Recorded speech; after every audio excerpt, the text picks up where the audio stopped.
Lyca production Subaskaran மற்றும் red rain movies தயாரிப்பில் உலக நாயகன் கமல்ஹாசன் நடிப்பில் பிரம்மாண்ட இயக்குனர் சங்கர் இயக்கத்தில் உருவாகியுள்ள இந்தியன் 2 திரைப்படம் உலகமெங்கும் உள்ள உங்கள் அபிமான திரையரங்குகளில் வெற்றிகரமாக ஓடிக்கொண்டிருக்கிறது.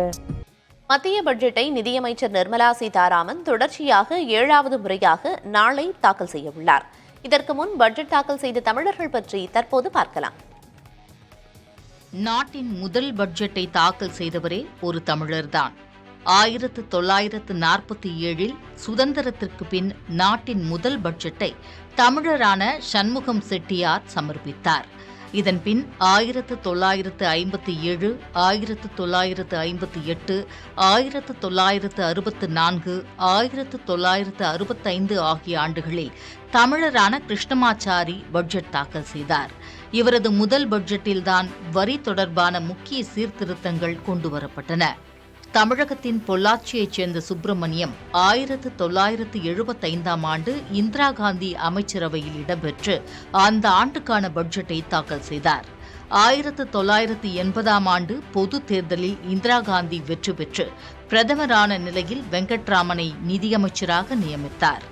தஞ்சாவூரைச் சேர்ந்தவரான வெங்கட்ராமன் 1980 மற்றும் 1981 ஆண்டுகளில் பட்ஜெட் தாக்கல் செய்தார்.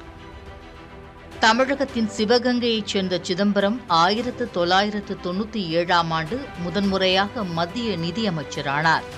அந்த ஆண்டு அவர் தாக்கல் செய்த பட்ஜெட் கனவு பட்ஜெட் என்று அழைக்கப்படுகிறது. பொருளாதார சீர்திருத்தங்கள் முடக்கிவிடப்பட்டதுடன் வருமான வரி மற்றும் தொழில் நிறுவனங்களுக்கான வரி விகிதங்கள் இந்த பட்ஜெட்டில் கணிசமாக குறைக்கப்பட்டன. இதன் பின் அவர் 8 பட்ஜெட்டுகளை தாக்கல் செய்தார்.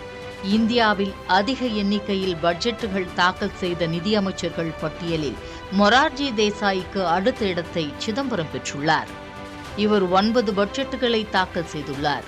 தற்போது பிரதமர் நரேந்திர மோடி அமைச்சரவையில் நிதியமைச்சராக உள்ள நிர்மலா சீதாராமன் தொடர்ச்சியாக 7வது முறையாக பட்ஜெட் தாக்கல் செய்ய உள்ளார். இதன் மூலம் தொடர்ச்சியாக 6 முறை பட்ஜெட் தாக்கல் செய்த மொரார்ஜி தேசாயின் சாதனையை நிர்மலா சீதாராமன் முறியடிக்க உள்ளார். மதுரையில் பிறந்தவரான நிர்மலா சீதாராமனுக்கு இந்தியாவின் முழு முதல் நேர பெண் நிதியமைச்சர் என்ற பெருமையும் உண்டு. புதிய தலைமுறைக்காக சேஷகிரி. லைகா புரொடக்ஷன் சுபாஷ்கரன் மற்றும் ரெட் ரெயின் மூவிஸ் தயாரிப்பில் உலக நாயகன் கமல்ஹாசன் நடிப்பில் பிரம்மாண்ட இயக்குனர் சங்கர் இயக்கத்தில் உருவாகியுள்ள இந்தியன் 2 திரைப்படம் உலகமெங்கும் உள்ள உங்கள் அபிமான திரையரங்குகளில் வெற்றிகரமாக ஓடிக்கொண்டிருக்கிறது.